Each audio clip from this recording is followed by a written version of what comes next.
Bon, asseyons-nous et discutons. Je vais tout de suite rentrer dans le vif du sujet. Dites-moi pourquoi tout ce qui concerne maladie de, on va dire, de l'âme coûte cher. C'est-à-dire quand je parle de maladie de l'âme, je veux parler des psychologues, je veux parler des coachs matrimoniaux, je veux parler des conseillers conjugaux. Dites-moi pourquoi les psychologues, les psychiatres, tout ça, ça coûte cher. Pourquoi? Surtout chez nous ici en Afrique. Je comprends plus rien. Sans plus tarder, je pense qu'on va rentrer dans le vif du sujet. Alors, ne fais pas attention à ma perruque verte.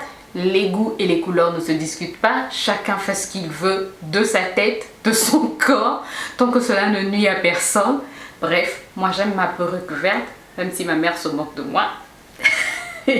Mais bon, on est relax. Bref, aujourd'hui on va parler des coachs matrimoniaux, des conseillers conjugaux, des psychologues, des psychiatres, bref, ceux qui traitent les maladies de l'âme, ceux qui traitent tout ce qui n'est pas visible. On va parler d'eux parce que, sincèrement, je trouve que ça coûte trop, mais trop cher. C'est vrai, c'est un travail qui mérite une rémunération. C'est vrai que les maladies de l'âme sont un peu compliquées parce qu'il faut fouiller, il faut que la personne vienne, que tu creuses en fait dans la personne. Ça, je comprends tout à fait. Je comprends tout à fait que ça demande des efforts intellectuels. Personne ne va dire le contraire. Ça demande des efforts intellectuels. Il faut creuser parce que parfois quand la personne, le patient arrive, même parfois le patient en fait ne sait pas de quoi il souffre. C'est juste qu'il va mal. Par exemple, quand une personne dépressive va voir un psychologue, parfois la personne ne sait pas pourquoi elle est dépressive. Mais bref, il faut creuser pour trouver les causes. Et parfois, souvent c'est le patient lui-même qui découvre les causes. Donc, on peut dire que c'est le patient qui se soigne lui-même, mais le psychologue est là, la personne est là pour l'aider en fait à trouver la cause, l'aider à faire une introspection et trouver la cause. Mais est-ce que cela veut dire que ça doit coûter énormément cher? Sincèrement, je pense que je vais vous raconter une histoire, pas une histoire vraie quoi. Parce que avant de vous faire cette vidéo, j'ai voulu moi-même, j'ai voulu tester. Je suis allée voir un psychologue il y a quelques mois de cela. Je n'allais pas trop bien. Je suis allée voir donc un psychologue et le psychologue m'a demandé 5000 francs CFA. Donc à chaque séance, il fallait donner 5000 francs CFA. 5000 francs CFA en euros, ça va faire environ 10 euros, un peu moins de 10 euros, mais environ 10 euros. Alors pour ceux qui sont en Occident, ils vont me dire, c'est pas beaucoup, 10 euros, c'est par rapport au coût de la vie. Ici aussi en Afrique, on va se dire, pour une personne qui gagne assez bien, ça va. Mais le prix est quand même cher parce que, imaginez, je vais le voir une fois, on discute et puis il me dit, on devrait se voir au moins 2 fois dans la semaine. Donc à chaque séance, c'est 5000 francs la séance. 5000 francs la séance, ça veut dire chaque semaine, il fallait que je débourse 10 000 francs CFA. 10 000 francs CFA, je vous ai dit 5 000 francs CFA, ça fait à peu près 10 euros. Donc 10 000 francs CFA par semaine, ça va faire à peu près 20 euros. Vous allez toujours me dire, pour ceux qui sont en Occident, que c'est pas beaucoup. Mais pour un Congolais moyen, je peux vous dire que c'est beaucoup. 5000 francs, c'est beaucoup. 5000 francs pour aller voir quelqu'un avec laquelle vous allez une personne avec laquelle vous allez juste discuter. Je peux te dire que tu le dis à quelqu'un et la personne va dire quoi, tu as trop d'argent? Pourquoi tu vas voir un psychologue? Pourquoi tu vas pas voir un ami et puis vous discutez ensemble pour trouver une solution? Ou tu vas voir, bref, tu vas voir quelqu'un dans ton entourage pour trouver une solution. Et je peux vous dire que ce que je me suis dit avec cette personne, avec ce psychologue, c'est quelque chose que quelqu'un d'autre me disait déjà quoi. Et je me suis dit, je suis rentrée à la maison, je me suis dit, est-ce que je dois repartir pour une prochaine séance? Le choix était clair quoi. Je me suis dit non, je repars pas parce que tout ce qu'on s'est dit, c'est ce que je me dis avec telle personne, donc non, je repars pas. Voilà, en fait, c'est vrai, ils ont fait des études. Je n'en disconviens pas, ils ont fait des études et c'est quand même, c'est un travail difficile. Tout travail, de toutes les manières, tout travail est difficile. Mais je pense que par rapport au coût de la vie, les gens devraient revoir les tarifs, surtout en Afrique. En Afrique, déjà que la dépression est mal vue en Afrique, aller voir un psychologue est mal vu en Afrique. tu vas voir un psychologue et tu dépenses 10 000 francs, 5 000 francs par séance, donc 10 000 francs toutes les 2 séances. Et si tu fais 3 séances dans la semaine, parce que quand c'est grave, tu peux aller jusqu'à 3 séances dans la semaine, donc 15 000 francs CFA, ben, je peux te dire que là, c'est beaucoup, c'est beaucoup. Parce que parfois, tu as du mal à nourrir ta famille, tu as du mal à payer ton loyer, tu as du mal à payer tes factures d'eau, d'électricité. Et il faut aller donner 15 000 francs chaque semaine. Ben, le choix est clair, tu restes chez toi et puis voilà, tu restes avec ta dépression chez toi. Et les conseillers conjugaux, c'est la même chose. Déjà, qu'ils sont difficiles. Quand on les trouve difficiles, les conseillers conjugaux au Congo, je peux vous assurer qu'ils sont vraiment difficiles. Parce que, toujours pour pouvoir tester, je suis allée sur Google. Taper conseillers conjugaux au Congo, bah, non, tu n'en trouves pas. Ou encore, comment est-ce qu'on dit ça? Coach matrimonial au Congo, bah, tu n'en trouves pas. Je suis désolée, tu n'en trouves pas. Et quand tu peux trouver quelqu'un à qui tu vas raconter tes histoires, ben, la personne prend ton histoire et va la raconter à une autre personne. Va raconter à son entourage et dit, ah, tu sais, telle personne, elle vit ceci, elle vit cela. Et telle personne va encore raconter à son parent, à son ami, ne dis pas, c'est un secret. Et ne dis pas, c'est un secret, ne dis pas, c'est un secret. Ça va partir de personne en personne, de personne en personne, jusqu'à ce que tout le quartier saura que tu as des problèmes dans ton couple, ou encore toute la ville saura que tu as un problème dans ton couple. Et même dans les familles, c'est pareil. Même dans les familles, tu racontes quelque chose, on va dire à telle personne, on va dire à telle autre personne. Je vous donne juste un exemple. Un jour, ça c'est quelque chose qui m'a vraiment, mais vraiment fait rire. Un jour, je sors, je n'avais pas dit à mon mari que je devais sortir. En fait, c'était juste une course rapide. Je sors avec l'enfant, c'était juste une course rapide. Et mon mari rentre tôt à la maison et il ne me trouve pas. Il appelle une de mes soeurs pour demander grâce chez toi, parce qu'il sait que quand je suis pas, en tout cas, je sors rarement, je suis souvent à la maison. Et donc ce jour-là, il s'est dit, le plus souvent quand je sors, c'est chez cette soeur-là que je vais. Donc il s'est dit, certainement elle est chez cette soeur. Donc il appelle cette soeur et la soeur lui dit non, elle n'est pas venue chez moi. Et cette soeur-là essaie de m'appeler.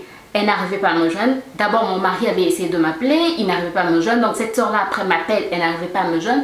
Vous savez ce qu'elle fait? Ben, toute la famille était informée que ce jour-là, j'étais sortie.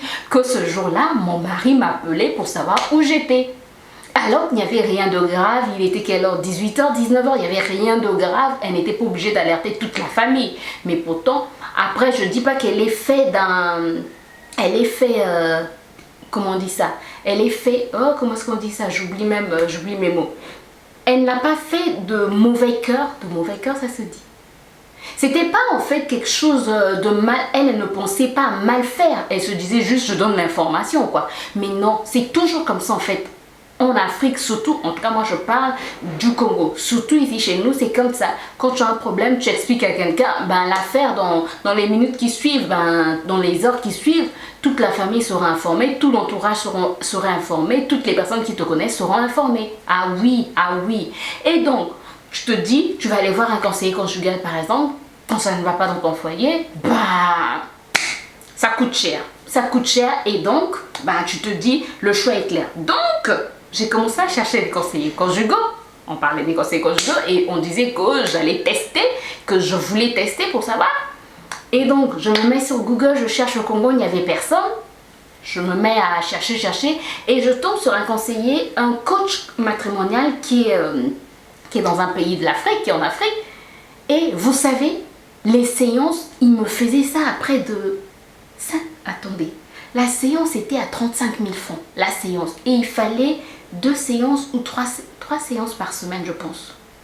Bref, le tout me revenait à peu près à près de 500 000 francs CFA. Près de 500 000 francs CFA. Puisque quand je convertissais en euros, ça me faisait près de 1 000 euros. Imaginez-moi ça. Il me disait qu'il me fallait 10 ou 15 séances et ça faisait à peu près 1 000 euros. Imaginez un Africain, un Congolais moyen dépenser 1 000 euros parce qu'il a un problème dans son foyer. Ah non, le choix est clair, je vis avec le problème et puis on vit avec le problème comme ça quoi. On reste avec le problème, ben, on va voir comment on va le résoudre, mais on vit comme ça. C'est pas possible.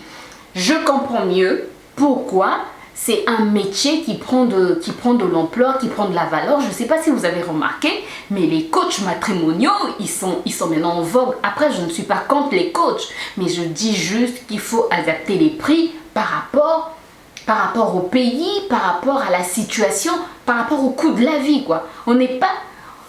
Bref, mais on doit adapter les prix par rapport au coût de la vie. Pas par rapport... C'est vrai, vous avez reçu des formations les coachs. En tout cas, excusez-moi, si vous êtes coach, je ne veux en aucun cas vous vexer. Je sais que vous avez fait des formations pour être coach, mais quand même, prenez en compte les situations des gens. Si une personne vient te contacter, ça veut dire que la personne va mal. Prends en compte la situation de la personne. Après, je ne vous ai pas dit, ce coach-là, après m'a dit qu'il pouvait, comment est-ce qu'on dit ça, qu'il pouvait revoir son prix à la baisse, mais il était toujours cher. C'était 200 et quelques mille. 200 et quelques mille, ça fait à peu près 400 euros. C'était tout. 400 euros 400 euros 150 euros, ça fait 100 000 francs.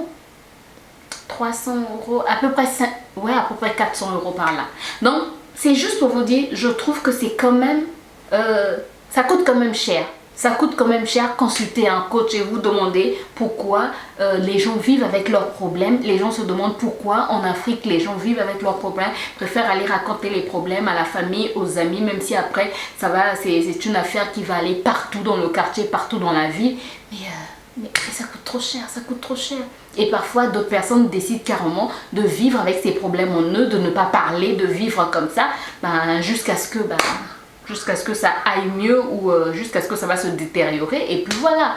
Donc, dites-moi en commentaire ce que vous en pensez. Est-ce que si vous êtes en Afrique, dites-moi dans quel pays et dites-moi si vous pensez que les prix des coachs sont normaux. Sont normaux. Et dites-moi si les prix des coachs sont normaux, si vous ne les trouvez pas exorbitants.